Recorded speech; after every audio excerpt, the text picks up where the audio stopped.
2 hours later.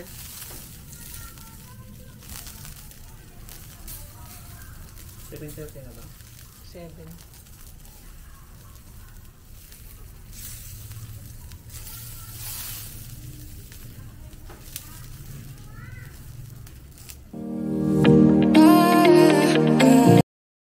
Magandang hapon! Merienda muna tayo.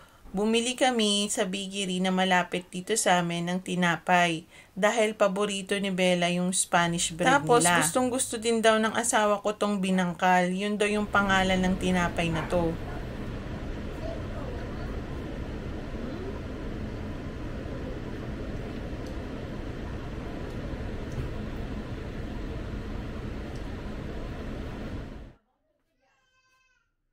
At ang main event nga is magluluto kami ngayon ng lechon pork belly. Pagbaba nga namin galing sa taas ng bahay kasi gising na si Bella, naka-prepare na pala magluto yung asawa ko. Nakita niya daw ito kung paano lutuin dito sa Facebook kaya susubukan niya daw gayahin. Gumawa nga lang kami ng improvised na ihawan. Tapos, bumili na lang kami ng uling. Mahilig talaga magluto ang asawa ko kaya wala akong problema sa pagluluto. Kapag nandyan siya at wala siyang pasok o kaya maaga siya dumating, siya na nagluluto ng ulam. Swerte rin kasi mahilig naman ako kumain. Kaya minsan lang din kami kumain sa labas. Mas gusto pa namin dito sa bahay magluto ng pagkain. At least alam mo ng malinis at masarap.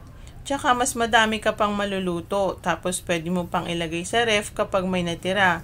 Pwede mong ulamin sa susunod na araw. Kaya payo ko sa mga wala pang asawa dyan o kaya nagpaplano mag-asawa, piliin nyo mabuti yung marunong tumulong sa gawaing bahay. Kasi kapag nagsimula na kayo magpamilya, tapos nagkaanak na kayo, nako, hirap na hirap ka, lalo na kapag hindi ka tinutulungan ng asawa mo sa mga gawaing bahay.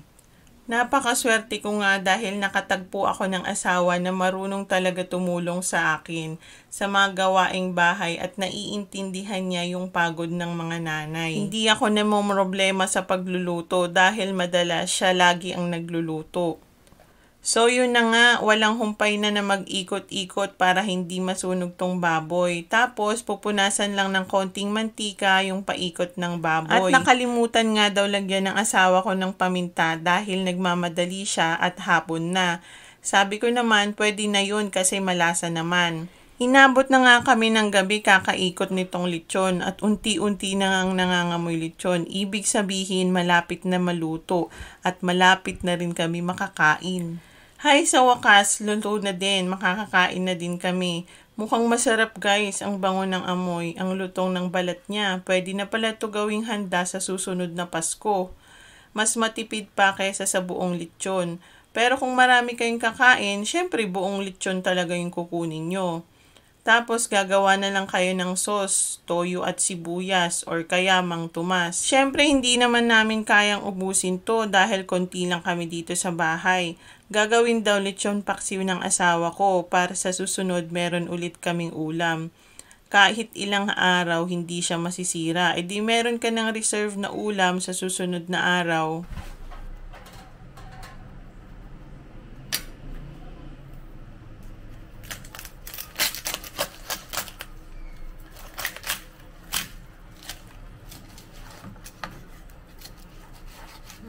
Masarap po. Bang.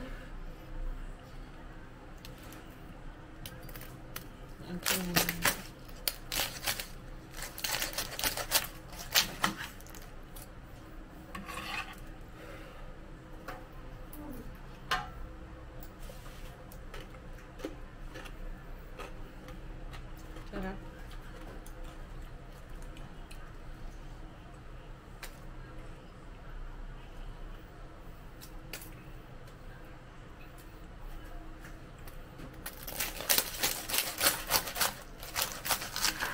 Hindi natin mag-add.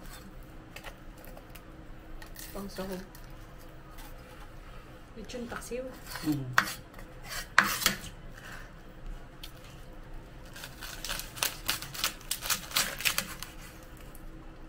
Yung lagayan pa.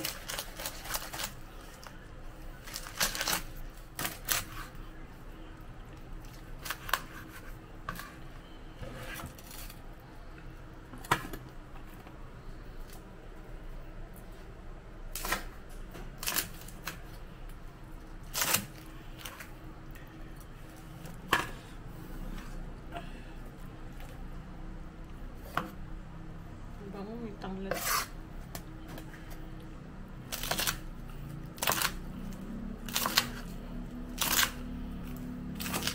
Yan.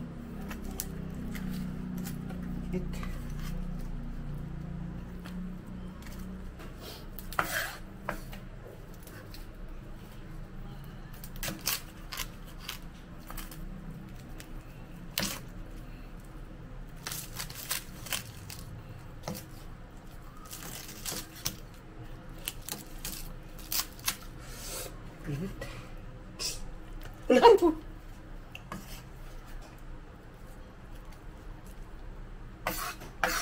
Mangkumas, wala.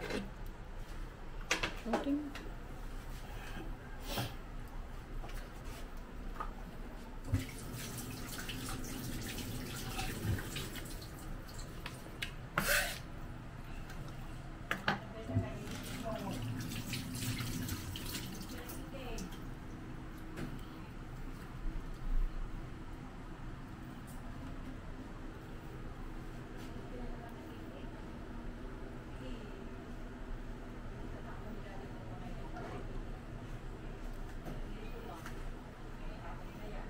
Kayo, mas gusto nyo ba magluto na lang din ng ulam sa bahay o kumain na lang sa labas?